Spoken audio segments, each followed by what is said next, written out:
प्यारे युवा दोस्तों, नमस्कार। दोस्तों, ईमानदार बनो, हर व्यक्ति आपकी प्रशंसा करेगा। वर्ष 2001 में मैं इंटर की परीक्षा उत्तीर्ण करने के बाद छत्तीसगढ़ की राजधानी रायपुर गया। वहां पर मैंने एक बुक पब्लिकेशन दुकान में काम करने लगा। यदि मैं अपना मंथली पेमेंट के बारे में बताऊंगा तो शायद सुनकर आपको हैरानी होगी। जी हाँ, मेरा मंथली पेमेंट था 900 रुपये। सुनकर आपको विश्वास नहीं हुआ, लेकिन आपको विश्वास करना होगा।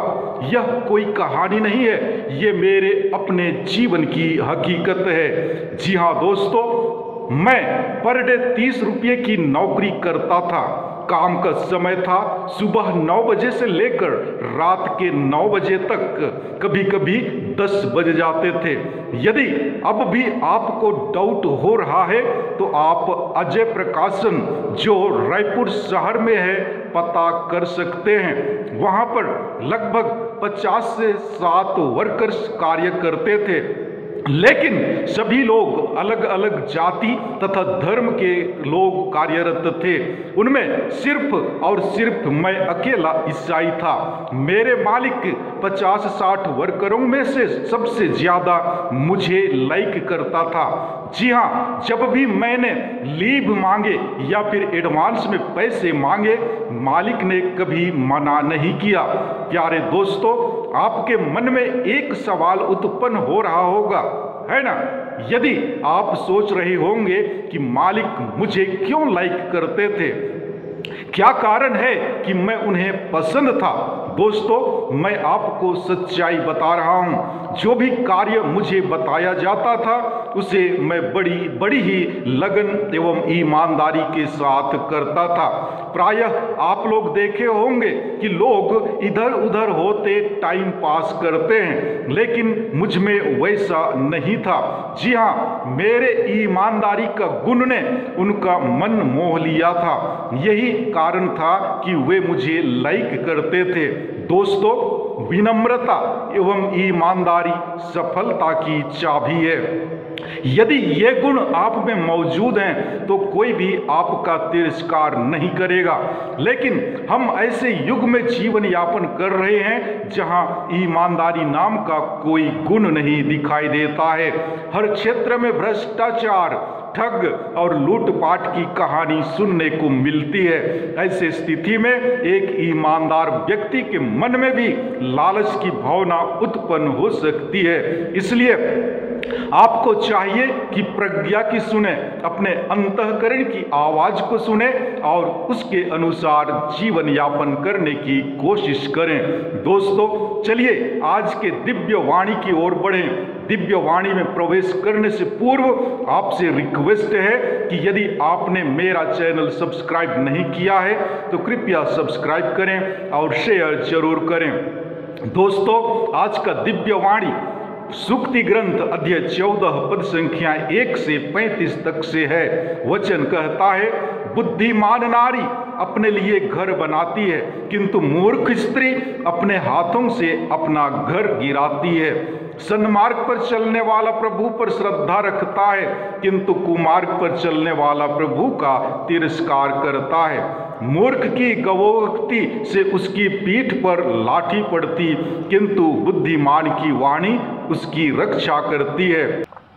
जहां बैल नहीं वहां नांद खाली है, किंतु बैल की ताकत से भरपूर फसल होती है। सच्चा गवाह धोखा नहीं देता, किंतु झूठे गवाह की हर बात झूठी होती है। उपहास करने वाला व्यर्थ ही प्रज्ञा खोजता है, किंतु समझदार व्यक्ति सहज ही ज्ञान प्राप्त करता है। मूर्ख से दूर रहो, तुम उसके मुख से ज्ञान की बातें नहीं सुनोगे। अपने आचरण का ध्यान रखना, यह बुद्धिमान की प्रज्ञा है।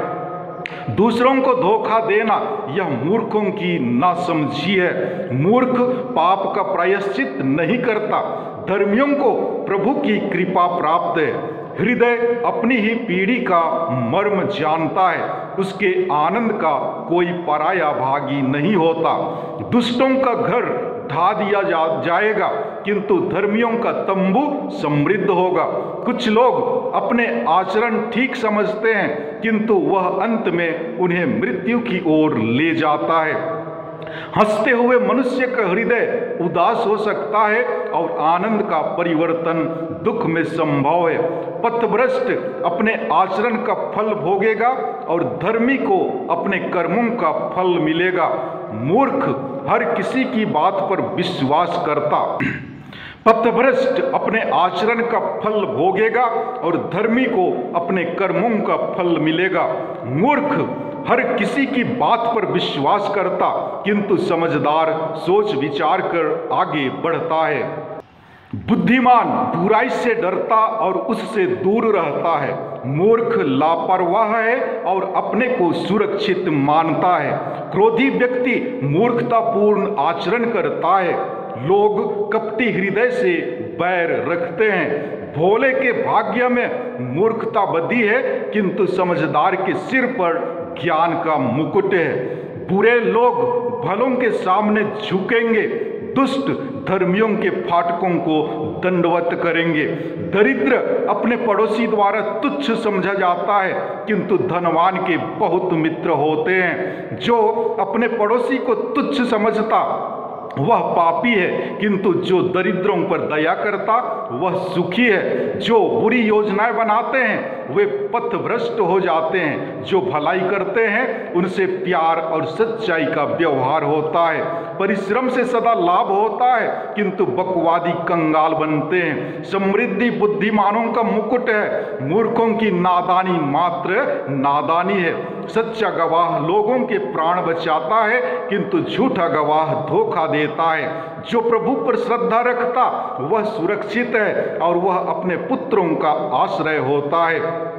प्रभु पर श्रद्धा जीवन का स्रोत है और मृत्यु के फंदों से बचाती है।